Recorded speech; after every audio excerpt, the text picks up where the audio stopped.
trabalhar aqui 14 lições, né, no existencialismo. Vamos fazer a contextualização, né, histórica, né, desse momento.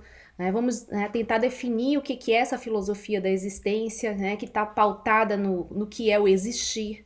Né, e algumas questões principais sobre o existencialismo. Então, o destino do homem, né, a liberdade, tem alguns temas que vão permear aqui, então a gente vai, né, que dá uma característica assim mais geral a essa corrente, essa tendência filosófica, na verdade, não uma corrente específica. Sartre, a gente entra em Sartre na teoria de Sartre, né, existencialista, que é emblemático aí para pensar esse momento da filosofia, em que ele vai trabalhar a existência e a essência, o homem enquanto um projeto. Vamos ver as fases do pensamento do Sartre, uma obra muito importante dele que é a Náusea, né, que vai aí, né, ser uma leitura interessante para quem gosta de ler romance, né, que vai tratar ali das questões bem básicas daquele momento, né, da vida ali na Europa naquele momento de angústia, de mal-estar em relação à própria vida, em função do contexto histórico mesmo que eles vivem da Guerra Mundial, enfim. O aspecto do humanismo, né, que aparece no existencialismo, né, a relação com o humanismo, buscando um sentido aí para a vida. Né. A concepção de ser, de consciência, de sujeito, que tem relação aqui com o vazio, com o nada. A noção de liberdade, né, e o indeterminismo da vida em Sartre, né.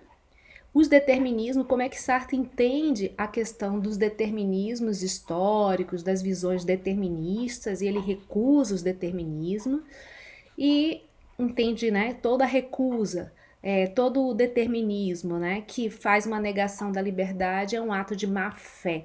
Então, aqui algumas palavras-chave que podem aparecer para vocês nas questões de vestibular, né, então que vocês entendam um pouco esses conceitos, tá?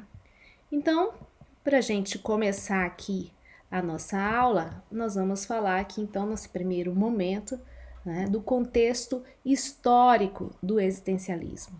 Tá? Então, a gente já estudou Nietzsche. Nietzsche é anterior a todo esse momento, ele vai ser um dos grandes inspiradores, né, à filosofia existencialista. A gente já tem aí, antes do existencialismo, uma tendência a pensar a filosofia de vida, que já é uma influência que sofre de Nietzsche, né, que é o valor à vida, tá?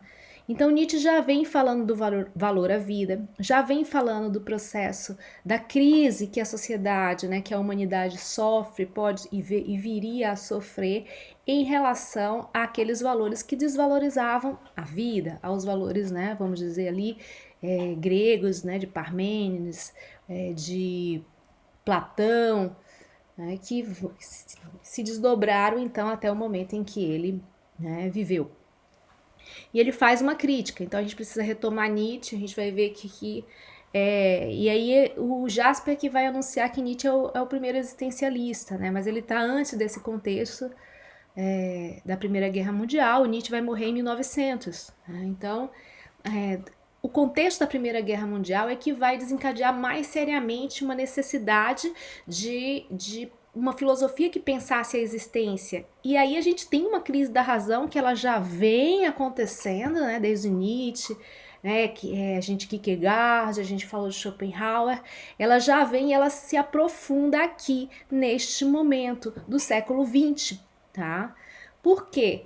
Vejam, toda aquela estrutura de valores, né, que foram construídas, né, ao longo da história da filosofia, elas já estavam, né, ali em crise, e a guerra, que foi a destruição ali muito forte daquela sociedade, né, ela vai acontecer na Europa, né, no chão da Europa, que destrói as cidades, que destrói a vida das pessoas, né, ela mostrou o vazio daqueles sistemas filosóficos, né.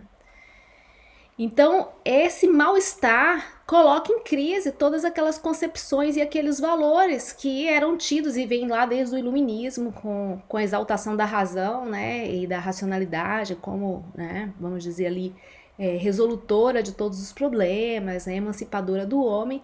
Mas o que acontece? Os homens se mataram? Se destruíram? Né, nesse contexto aí da Primeira Guerra Mundial, e na Segunda Guerra Mundial isso continua, né? Então, havia necessidade de uma renovação nessa interpretação, né? Aqueles valores, eles perderam, né, o sentido, né? A Europa se encontra numa situação de angústia, de flagelo horroroso da guerra, né? E é o existencialismo que vai interpretar essa situação de angústia. Por isso que muitos dos temas do existencialismo é esse.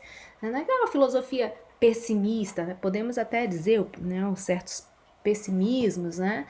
Mas esse pessimismo, como o próprio Nietzsche indicou, né, ele foi uma construção feita ao longo desses parâmetros da razão e de uma verdade imóvel, né, que vem lá desde Parmênides, tá? Então, é o existencialismo que vai buscar interpretar, porque, veja, não há espaço na filosofia tradicional pensar um sentimento de dor, né, de desespero, de angústia, de flagelo. Não há espaço. Então, é preciso criar uma nova perspectiva que tenha espaço para pensar esse tipo, né, vamos dizer assim, de contexto, né, que as pessoas estão vivenciando. Então, não dá para esconder mais, como a história da filosofia escondeu essa condição aí, né, dos sentimentos humanos, do sofrimento, né, dizer, não vamos falar sobre isso, né, de não tocar nesse aspecto. Isso era muito forte, muito, né, presente naquele momento. Então não tem mais como esconder. Então agora é preciso interpretar essa situação. E aí vem o existencialismo, que, né, é uma filosofia, né, que vai tentar, né, vai interpretar tudo isso. Então, em geral, quando a gente vai falar do existencialismo, não se fala como uma corrente filosófica específica. Então, sempre se faz um alerta muito grande aí, que ela não é uma corrente ali como o empirismo, como o racionalismo, né, como o idealismo ou o materialismo, não. Ela seria um conjunto de tendências, porque não existiria assim uma unidade assim tão clara, né? Cada filósofo vai dar uma interpretação à existência, né? Então são tendências filosóficas que vão ter como ponto de partida essa reflexão sobre a existência humana, né? Mas aí cada qual, né, tem algumas unidades ali, mas eles não gostam de tratar como uma corrente em específico, mas sim como um grande guarda-chuva, né, de pensamentos, tá? E aí esse ponto de partida é a existência humana, é o próprio homem, tá? E não esse homem racional, né? É o homem no seu existir. E aí o conceito de existência, ele se faz presente, né? O que é essa vida, né? Qual o sentido? São as questões, né, que o homem se põe ali de novo, né, de uma forma mais séria, que não é mais a razão como Aristóteles, né, trabalhou lá, o homem ser racional e a razão traz a felicidade. Parece que essa razão não foi capaz de trazer a felicidade. Mas depois a gente faz uma crítica com a escola de Frankfurt a que tipo de razão foi esse que dominou essa sociedade aí, que a razão instrumental, né, não seria, enfim, também existem mais alguns problemas a mais também, né, que desencadearam aí as guerras que estão no campo ali, né, vamos dizer aí da economia, das disputas políticas econômicas, né, e o Marx, né, já não estava aí, né, mas ele já tinha falado dos grandes problemas da inversão de valores ali, que não era mais o homem nem necessidade humana. Então, desencadeamos aí no século XX, entramos no século XX com esse colapso geral, né? Parece que todos esses pensadores já estavam ali, né, meio que, né, percebendo que existia algum problema, né, alguns problemas. E aí pensar a existência, aqui é importante falar aqui que a palavra-chave para pensar o existir é a relação. Né? Essa questão da relação, né? Relação do homem consigo mesmo, né? Com os outros seres humanos e com a natureza, né? Com tudo, né? ao redor dele, né? E essas relações, elas, né, dentro desse, vamos dizer assim, desse guarda-chuva da filosofia da existência, né, de pensar isso existir em diversos teóricos, são relações múltiplas, né, concretas, dinâmicas, podem ser determinadas ou indeterminadas, enfim, não é um modo específico de se relacionar, né? Mas é todo e qualquer modo que essa relação do homem consigo mesmo, com o mundo, né, pode se estabelecer, tá? Então veja, se a gente trabalhar aí a questão do materialismo ou do empirismo, seria a relação do homem, né, com o mundo, mas no sentido de que o mundo é que traz aí e a gente viu, né, o conhecimento e essas informações. Se a gente for pensar o idealismo e o racionalismo, né, ou o idealismo, a dialética idealista hegeliana, é esse eu se exteriorizando no mundo. Então é a relação desse eu com ele mesmo, né? Aqui a gente está falando, né, de uma outra questão, que é essa interação, sim, né, constante, né, desse homem, tanto com o mundo, tanto com ele mesmo. Tá? Então veja que essa perspectiva aqui do existencialismo, ela é assim materialista nesse aspecto, né, que vai discutir o existir, né, o papel deste homem neste mundo, tem a ver com a questão do autoconhecimento, né, que é um tema aí, né, que não é tocado muito na filosofia, né, só lá em Sócrates, mas num contexto de racionalidade, né, e aqui a gente entra numa outra esfera, né, na esfera, né, desse autoconhecimento no sentido do sentir também, do viver, né, de não deixar de lado, então, essa coisa que é a emoção, o sentimento que faz parte de ser humano, né? Então vai se considerar que isso é ser humano. E aí vem à tona esses sentimentos lá de angústia, flagelo e tudo mais.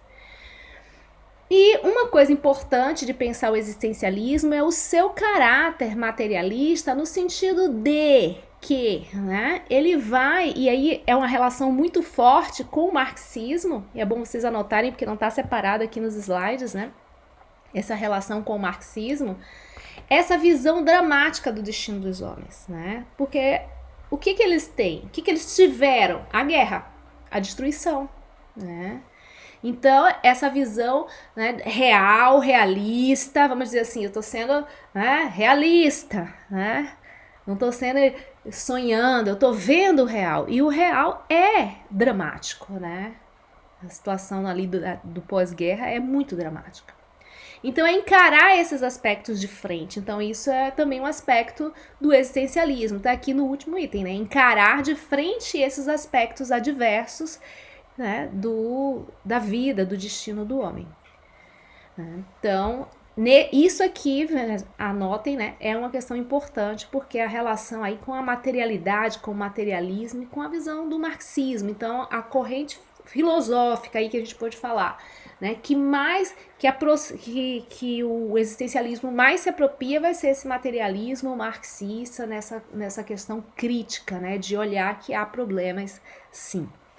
E aí o ser humano, ele é visto, né, porque ele está sujeito a todas essas condições, né, que não dependem necessariamente dele somente, dele enquanto indivíduo particular, né, ele é imperfeito, ele é inacabado, tá? Ele vive riscos e ameaças, mas ele é aberto, porque ele é uma obra sempre em construção, ele está se construindo, né, ele está se fazendo.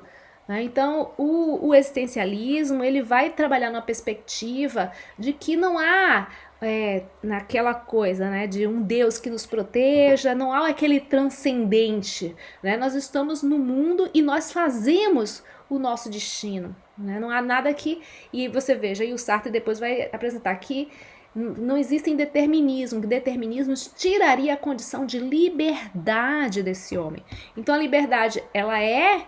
né, limitada às condições históricas da própria existência, né? Você tá num corpo, você tá numa sociedade, você tá ali sim, né, com coisas que te limitam, mas, né, O homem está condicionado a isso, ele é um ser contingente, ele sofre o impacto dos outros seres, né, no mundo, do tempo, né, da materialidade das coisas, né, mas ele é livre, no sentido do livre-arbítrio, de poder decidir perante as variáveis que ele tem. Né? Então, por isso ele é aberto, né? Ele está se construindo sozinho, vamos dizer assim, não há nada maior que possa, né, proteger. Nós somos o resultado do que nós construímos e não algo que está pré-determinado, que está, né, ali já planejado para nós. Não. Né? E aí a gente tem aqui uma questão muito importante em relação à liberdade no existencialismo, que querer não é poder. Né? Então, por mais que eu queira algo, então aqui está a questão do idealismo, né? Mas não necessariamente eu posso fazer. Né? Então é uma crítica nesse sentido, mostrando aí reais. E o aspecto, né, mais sério, ligado aí a um certo, né, visão pessimista, que é o momento que eles estão vivendo, né, que a vida humana é marcada por situações de sofrimento, né, né, como está acontecendo ali naquele momento, né, das guerras, né, aquela angústia da guerra. Tá? E aí a gente entra em Sartre, né, então a gente já fez uma síntese, né, do existencialismo, e agora nós vamos entrar em Sartre, né, especificamente aí como o expoente mais clássico, né, dessa filosofia existencialista. Né? Então a gente já tem uma síntese, você já falei sobre, né, esse pensamento, e a gente vai agora só desdobrar, né, degustar um pouco mais aí a partir de Sartre. Tá? Não tem muito mais novidade, vamos dizer assim, já falamos em aspectos gerais. Então Sartre ele vai pegar de Heidegger uma frase, né, que se tornou famosa em toda a escola existencialista. Ele toma de Heidegger, mas ele usa isso sim também, que é a frase: a existência precede a essência. Tá? Então isso é bem importante, né? E aí é bom a gente marcar bem que, veja, o existir vem antes da essência. Então eu preciso primeiro existir, né, para depois dizer quem eu sou. E aí a relação entre existência e essência, né, ou vamos dizer aparência e essência, a essência colocada aí, né, como, né, algo muito primordial na história da filosofia tradicional, né, e eles colocam ela num plano secundário aqui, porque eu só posso dizer quem eu sou depois que eu completar o meu existir, ou seja, depois que eu morrer.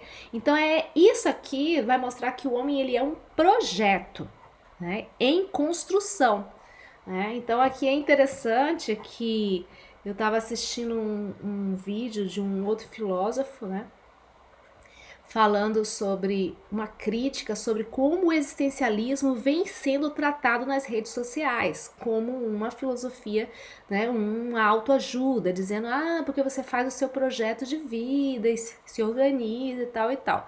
Então veja que é uma interpretação aí muito ingênua em relação a essa frase aí, o que essa frase quer dizer, que a existência precede a essência do homem como um ser inacabado. Né, ele assume a responsabilidade é um tema importante aí, mas não que eu vou assumir minha responsabilidade. Não, é porque ele sofre as consequências da ação dele. Né? Por mais que ele não queira, ele vai sofrer os impactos. Não só da ação dele, mas da ação dos outros homens, né? Da irresponsabilidade, às vezes, de outros homens. A responsabilidade é um tema importante no existencialismo para a gente pensar o que a gente vai fazer com isso, do nosso destino, do destino da humanidade, mas de uma forma muito crítica, muito séria e muito até ácida nesse sentido. Tá? E claro, como ela vai discutir essa relação do homem consigo mesma, né, ele pode dar base, mas ela não é nada suave nesse aspecto, ela é muito dura. Né? Então, não é algo assim tão romantizado como muitas vezes, né, vamos dizer assim, talvez o autoajuda traga aí, tá? Mas sim é uma reflexão mais séria, né, sobre esse existir e sobre o que nós estamos fazendo disso tudo, né? Então, veja, não existe uma natureza humana, uma definição do homem, né, anterior ao ato dele existir. Então, por isso esse homem é um projeto. Não há uma essência que precede, que determina aquilo que cada indivíduo vai ser ou deve ser. Não há um transcendente. O que há somos nós no mundo nos construindo, né? Então, esse aspecto traz uma sensação de insegurança muito grande para quem está pautando sua existência em algum ente transcendente que te proteja, né? Então, nesse caso, talvez ninguém nos proteja, né? E aí, eu estava lendo aqui um trecho num livro, um livro sobre Nietzsche, falando da relação de Nietzsche com o existencialismo, e que aqui ele falava assim, o ponto central, né, da visão existencialista de mundo consiste em afirmar que o mundo é objetivamente sem significado, né? Então, e aí, isso aí os existencialistas denominam absurdidade, né? Então veja, né? Isso é muito sério, né? Que sem significado é porque não há esse transcendente, né? O significado, cada um dá do jeito que quer, né? Como quer, né? E a humanidade naquele momento deu o significado ali da guerra, né? Que é o grande impacto ali que as pessoas estão sofrendo. Então o homem não é nada, né? Inicialmente o homem nada é. E aí a relação entre ser e nada, que é muito mais profundo que isso, mas o nada entra dentro da fala, né? Então, essa coisa, esse vazio, né? Que pode gerar angústia, pode gerar, né, desespero, né, mal-estar, flagelo e tudo mais, né? E o homem tá nesse vazio, né? O homem nada é até que ele se faça, né? Ele precisa se construir, né? Nós somos o que nós fazemos da nossa existência, né? Então é o foco aí na existência e nessa responsabilidade, porque se a guerra destruiu ali, foi os homens que fizeram aquilo, né? Então não existe natureza humana, se digo assim, o homem ele é naturalmente ambicioso, o homem é naturalmente bom, né? Então não há essa questão de discutir a natureza humana, né, de algo que predetermine, já que não há Deus para concebê-la, né? Então é uma coisa assim em aberto, tá? E aí a gente tem 3 fases do pensamento dele, né, mais sérias, que são esses textos, esses livros que ele trabalha, né, o Ser e o Nada, né, que aí ele trabalha o método fenomenológico, a crítica da razão dialética, que preocupações de ordem marxista, o Idiota da Família, que foi recentemente traduzido, né, e além do marxismo ele também trabalha a psicanálise, então ele tem uma relação muito forte aí, né, com a área da saúde mental e tudo mais, né, da mente. Mas a obra mais importante que a gente pode falar do Sartre é A Náusea, né? E é um romance, né, em que ali ele vai, né, expor, né, esses diversos sentimentos, né, que estão ali permeando, né, a sociedade naquele momento. Né? Na Náusea ele põe em dúvida o sentido da existência humana em geral, né? E também o sentido do outro, de Deus, da história, da arte, e vai desconstruindo isso, né?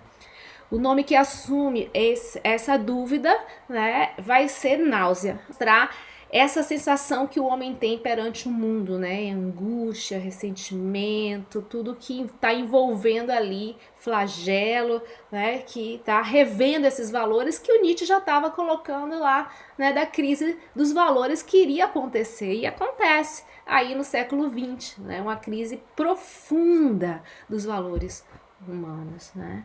Então, mesmo mediante essa perspectiva aí de a gente pensar um vazio e um nada, um homem posto nesse nada, nesse vazio, ele está e ele se constrói, né? Ao mesmo tempo, nesse texto da náusea, né, ele tenta encontrar um sentido para a existência, né? Então, o existencialismo busca isso, mas que cada um, né, ou que o ser humano, ele busque, né, esse sentido para sua própria existência. Mas voltando aqui, né, o humanismo, então veja, por mais que a gente tenha essa ideia de vazio, a gente tem aí, né, uma necessidade, claro, de encontrar um sentido que justifique a existência humana, mas não é um sentido geral, é um sentido que cada um, né? E aí é nessa questão e nessa relação do homem com ele mesmo, nessa busca de sentido, porque não há sentido posto ou dado, o que é muito confortável, né? Eu, né, entender qual é o sentido e trabalhar ali é você construir esse sentido, né? Então, qual é o sentido, né? Será que a gente tem que construir? Então, é por esse caminho que o existencialismo aí de Sartre vai, né, ter uma pegada humanista, é a pegada humanista do existencialismo. Então, veja que não é um pessimismo, né? Por mais que a gente fale desse vazio, desse nada que a gente se sente quando a gente tira esses valores que caíram por terra com as guerras mundiais e que o Nietzsche já havia anunciado que iam cair por terra, né, que seria esse momento de niilismo, esse momento de náusea, de mal-estar, a gente poderia entender como o niilismo que Nietzsche já estava falando em relação a valores que são incompatíveis com a vida e com a existência humana, né? E desencadearam ali nas guerras mundiais. Então essa incompatibilidade aí já dita, né, pelo Nietzsche. Prof, aí eu tenho uma pergunta aqui, se o humanismo se relaciona com o estágio da criança do Nietzsche. Olha, pode ser, né? Eu posso dizer que qual que é o estágio da criança, né? O estágio da criança é justamente em que, né, se vive, se contempla a vida, o valor à vida, né? Pode ser. Então a criança tá ali, ou o cachorrinho, né? Eles simplesmente vivem, né? Eles contemplam, eles degustam. Pode ser a saída, né? Então eles vão fazer todo esses questionamentos, todo esse caminho, todo esse percurso de repente para chegar a um ponto, né, que é o ponto de desconstruir sim esses valores, né, que eles estão desconstruindo aí, e se chegar a uma posição de valorizar a vida, né, o simples talvez, né, mas o Nietzsche faz isso de forma mais efetiva, né. E aí eles vão fazer muitas discussões teóricas, filosóficas, pensando a consciência, pensando o ser, e aí se vocês forem ver o Jasper, ele é bem mais complexo, né, aqui na teoria que a gente traz do Jasper para pensar esse ser, esse eu no mundo e essa existência, né, então depois a gente vai voltar, né, mais pro final do ano a gente vai voltar no Jasper, tá, e aí a gente vai ver como que isso é mais complexo. Então, ele vai, né, aqui na náusea revelar que sou consciência e que essa consciência, nós somos consciências, é o núcleo da nossa existência. E essa consciência não pode ser sem o outro ou não ela mesma. Sem o outro que não ela mesma. Veja, o homem, ele precisa viver dentro dessas relações, né? Ele é essas relações. Então, assim, existe uma discussão no existencialismo e Jasper vai fazer isso, que começa a aprofundar, que essa consciência não pode ser sem o outro, né? Porque toda consciência, ela é consciência de alguma coisa, né? E ao mesmo tempo, esta consciência, ela não pode ser sem a outra coisa que ela toma consciência. Ela só é consciência porque é consciência de alguma coisa, mas ela não é essa outra coisa que ela é consciência. Isso está em Jasper também.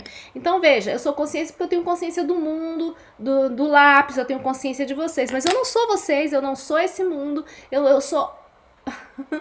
Eu não me identifico com vocês, porque eu sou outra coisa, mas eu só existo na relação. Então esse é um ponto muito importante, filosófico, mais profundo, de se pensar aí, né, vamos dizer assim, epistemologicamente, essa visão, né, do existencialismo, da existência e da relação que a gente falou lá do que é esse existir, né?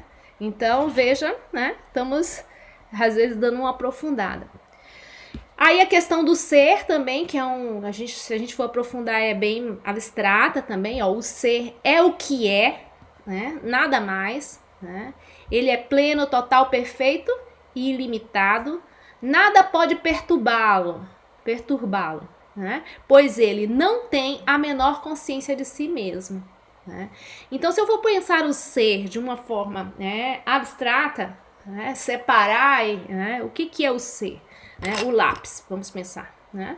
Ele é aqui, pleno, não tá nem aí, não tem consciência. Então, aí eles só estão separando, né, essa noção de ser, né, de ser enquanto consciência da ideia de consciência, tá? Então eles separam isso para tentar, e essa é aí a abstração que, né, teórica desses existencialistas, né, para a construção que eles vão fazer. Né? O ser é o objeto, é tudo aquilo do qual tenho consciência. Então, mas eles não são consciência, né? Ele é pura e simplesmente, eles existem, né? Mas eles não são conscientes de nada, né? O ser se define pelo princípio da identidade, ele é o que ele é. Né? Então, essa é uma discussão também que vai acontecer no Jasper. Né? Então, esse lápis é lápis. Então, ele tem identidade com ele mesmo, obviamente. Né? Mas nós somos muito mais complexos, porque nós podemos ser, mas também nós somos consciência. Né? E aí que a coisa vai mudar de figura para quem é esse sujeito no mundo que somos nós, que é a consciência. Deixa eu ver aqui que tem no bate-papo aqui uma... Bem, a Nicole respondeu. O livro, né... No livro, o Sartre analisa a vida de Gustave Flaubert, que foi o primeiro a escrever um livro realista na França do século XVII e é dividido em 3 partes de aproximadamente 1000 páginas, que o autor durou 15 anos, não falei que era uma biografia? 15 anos no estudo. Mas aí pega aí, Nicole, o que tem da essência aí do existencialismo nesse estudo, porque o pessoal tá lendo esse livro, né? Tá lendo, é um livro que veja, né? 1000 páginas, 3 volumes, né? Eles estão lendo para tentar ver aí mais, extrair aí mais como é que o Sartre trabalhou essa questão da existência nesse livro. Pois é, ele tá fazendo uma análise, né? Porque ele escreveu o livro Madame Beauvoir, e ele tá... Então, aí já é uma crítica, é muito interessante, é complexo, né? Também envolve aí, né, ele falar desse texto, enfim, é bem complexo esse material, é uma análise, né? Ele faz uma análise aí, né, dessa personalidade e o fato de ele ter escrito, né, o outro livro e tudo mesmo. E a família dele, né? Então, muito interessante. Então, ele vai analisar um cara e a obra dele, né? E por que talvez ele escreveu essa obra. Bem complexo, bem interessante. Mas esses escritos estão em forma de romance, no sentido de que a gente não é um texto só filosófico, né? Ele tá amarrando ali os personagens, né? Eles estão ali presentes, está falando das pessoas, né? Assim, não é uma coisa meramente abstrata, né? A partir dali que surgem as questões, né? A consciência, então, ela é o contrário do ser, né? Ela não é idêntica consigo mesma, então veja aí né, como é que eles vão fazendo essa construção. Isso tudo para chegar a dizer que essa consciência, ela tá em interação, na relação com o mundo. Então veja, né? A questão da interação é fundamental para pensar essa existência, né? E aí toda a busca de autoidentificação devolve imediatamente ao outro que não é ela mesma. Então veja, porque para ser consciência, ela deve ser consciência de algo. Isso tem a ver depois com a influência do Husserl, da fenomenologia, né, que a gente vai depois trabalhar, que é a questão da consciência, ela é algo intencional, ela conhece, ela tem que ter a intenção, ela se debruça no mundo, no objeto, para ser consciência, né? Consciência é necessariamente consciência de alguma coisa, né? Mas ela nunca consegue identificar-se, então, com esse conteúdo, com essa coisa, né? Então, veja, eu sou consciência do lápis que tá aqui na minha frente, mas eu não sou o lápis, né? Ela só existe por aquilo do qual ela tem consciência. Então, veja, É preciso, então, não basta ter o mundo sozinho, talvez, né, ele existissem, né, o lápis pleno e tal, as coisas no mundo, sem ter a consciência para conhecê-lo, né? Mas também não basta a consciência sozinha sem ter o mundo para conhecer, para que ela possa tomar consciência e ser. Então é uma discussão muito louca e muito interessante essa relação entre ser e consciência. Desenvolve, tem uma pergunta assim, como assim desenvolve ou, né, devolve-a ao outro, né, que tá aqui no texto. Deixa eu voltar, fechar, que foi exatamente o que eu falei aqui, né? Onde que tá esse trecho? É no anterior? Deixa eu voltar aqui.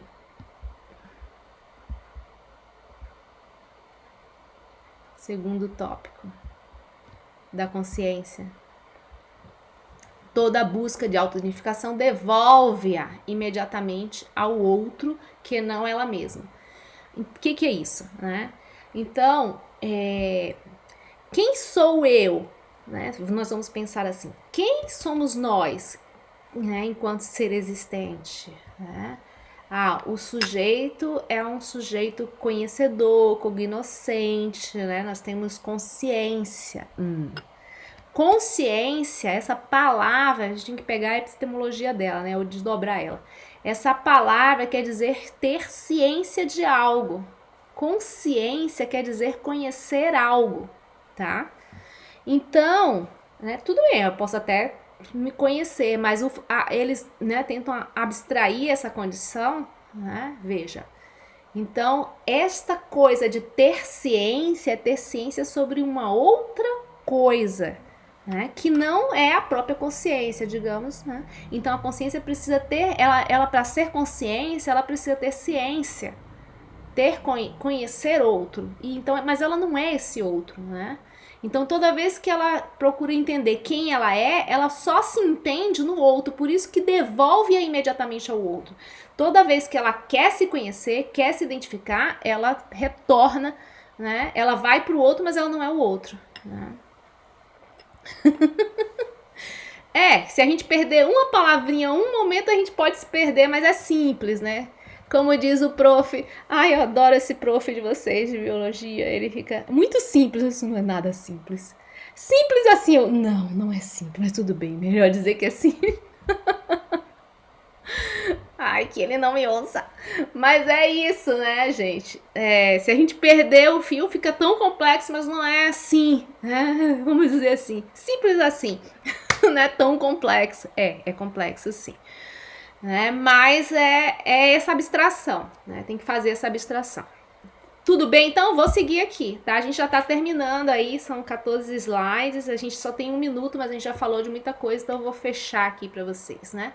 Então, o sujeito seria esse vazio, porque ele se constrói, essa consciência intencional, porque ela precisa, né? Ela é consciência sempre de algo, né? Então, ela é intencional, ela precisa conhecer, depois a gente vai ver isso na fenomenologia. A questão da liberdade, aí aqui é um ponto importante, certo? É o núcleo central do pensamento dele, ela é absoluta ou ela não existe, tá? Então ela é absoluta assim, ou ela é total, se houver determinismo, nós somos determinados, né, biologicamente, a nossa natureza é ser, vamos dizer, ser gananciosos. A gente tem um determinismo, isso a gente não tem liberdade, né? Então, qualquer determinismo, ele vai tirar essa liberdade do homem, né? Então, ele vai recusar o materialismo, que como se tudo se reduz à matéria, vai recusar o idealismo, né? Que é que fala, né? E vamos dizer ali, Parmênides, o ser primeiro, como se a gente vem de um ser primeiro, a gente está determinado por aquele ser primeiro, então ele vai desconstruir tudo isso. Então não há nenhum tipo de essência divina, biológica, né, psicológica, social que anteceda ou possa justificar o ato livre. Então e qualquer tentativa de justificar, de querer determinar a nossa existência de algum modo, né, é uma má fé, porque vai reduzir a nossa liberdade. Então a ideia é viver cada instante, o aqui e agora. A gente já viu isso um pouco em Nietzsche, né? Então, a falsificação da liberdade ou má fé resiste precisamente na invenção dos determinismos de toda espécie que põe no lugar do nada o ser. Então esse nada, esse vazio absoluto que a gente se constrói que é o conceito de liberdade aí, né, de Sartre. E aí a outra aula seria, né, do Jasper.